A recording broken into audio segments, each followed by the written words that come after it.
जब अरबों तारे मिलते हैं, इससे अरबों तारे, तब आकाश गंगा बनती है। आकाश गंगा, इसको क्या कहते हैं अंग्रेजी में? क्या कहते हैं? गैलेक्सी। क्या कहते हैं? गैलेक्सी।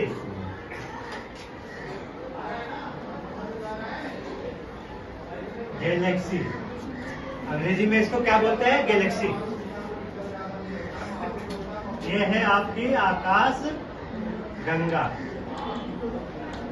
इसी में एक तारा कौन सा है? सूर्य। एक तारा, सूर्य भी एक तारा है, जो आकाश गंगा से थोड़ा सा अलग है, और जिसके सारे ग्रह, जितने भी ग्रह हैं, सूर्य के चक्कर लगाते हैं। सूर्य के जितने भी ग्रह हैं, सूर्य के चक्कर लगाते हैं। सूर्य का अपना एक परिवार है। अब सूर्य का परिवार है, मान लो दिस इज द सन। अब ऐसे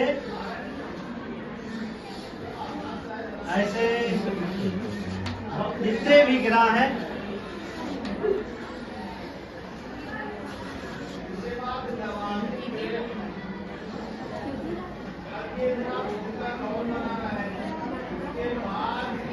तो सबसे जो सन से जो सबसे करीब ग्रह है, इसको क्या कहते हैं? मरकरी। मरकरी इस सन के जो सबसे करीब है, सबसे करीब है। मरकरी के बाद में हम आते हैं वीनस। वीनस के बाद में अर्थ। अर्थ के बाद में मार्स। मार्स के बाद में जुपिटर। जुपिटर के बाद सैटर्न, फिर यूरेनस, फिर नेपच्यून। तो टोटल कितने ग्रह हैं? 8 ग्रह हैं। टोटल 8 ग्रह हैं। तो जो सन से जो सबसे करीब ग्रह है वो मरकरी है। क्या है? मरकरी। फिर मरकरी के बाद वीनस। वीनस को मॉर्निंग स्टार कहते हैं। कौन सा star? Morning star.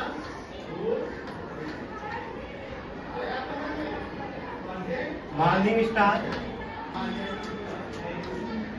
Venus, unique star. कौन सा है ये? वीनस है। शाम को जो तारा इधर निकलता है, जो काफी चमकता है, गर्मियों में बड़ा सा होता है, और सबसे मतलब आकाश में जो है चंद्रमा के बाद में सबसे चमकीला जो पिंड होता है, रात में जो दिखाई देता है, वो क्या है? वीनस है। ठीक है।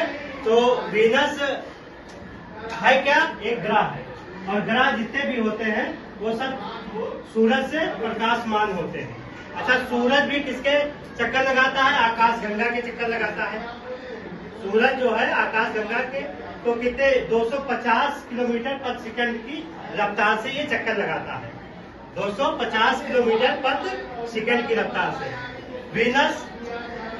वीनस जो है एक ग्रह है, जो कि जितने भी सौर परिवार में जितने भी ग्रह हैं, सबसे चमकीला ग्रह है, ब्राइटेस्ट ग्रह है, सबसे चमकीला ग्रह है। इसलिए इसको ब्राइटेस्ट प्लैनेट कहा जाता है। कौन सा प्लैनेट? Brightest planet. उसके बाद में हम आते हैं अर्थ, जिसपे हम लोग रहते हैं। आप लोग तो जानते ही होंगे कि अर्थ पे हम लोग रहते हैं। अर्थ क्या है? अर्थ पे जो है जीवन के अनुकूल सारी दशाएं हैं। हम लोग खाते हैं, पीते हैं, रहते कुछ है, समझ रहे हो? तो अर्थ के बारे में ज्यादा कुछ बताना नहीं है। ठीक है। उसके बाद में हम आते हैं मार्स। मार्स क्या होता है? मंगल।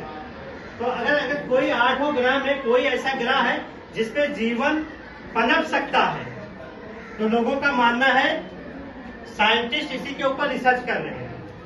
साइंटिस्ट इसी के ऊपर रिसर्च कर रहे हैं, मार्स के ऊपर, क्योंकि इसका जो ये रेड प्लैनेट है। इसको रेड प्लैनेट कहा जाता है। मार्स को क्या कहा जाता है? Red planet.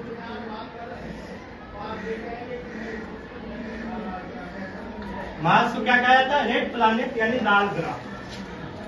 मार्स का जो जब पृथ्वी पे मार्स के जो ऐसे मार्स का जो लैंड है, पृथ्वी कह दिया, मार्स का जो लैंड है उस पे उसको देखोगे तो आपको बिल्कुल लाल लाल दिखाई देगा।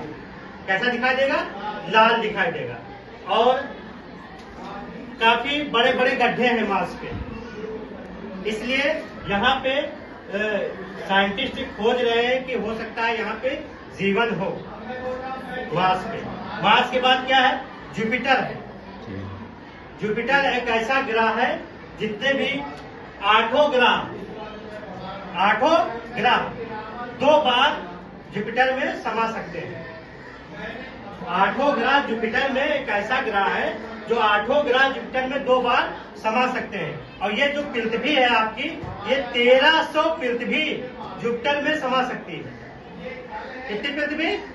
1300 पृथ्वी जुपिटर में समा सकती है। ये अच्छा, जुपिटर क्या है? ये गैस का बना हुआ एक गोला है, समझ रहे हो? तो ये इसमें जो है सबसे खास बात है, ये सबसे भारी भरकम ग्रह है। उसके बाद में हम आते हैं सैटर्न।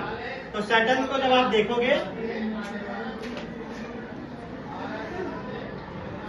सैटर्न को क्या कहते हैं? Ring planet. इसकी सबसे खासियत यही है कि ये रिंग प्लैनेट है, समझ रहे हो?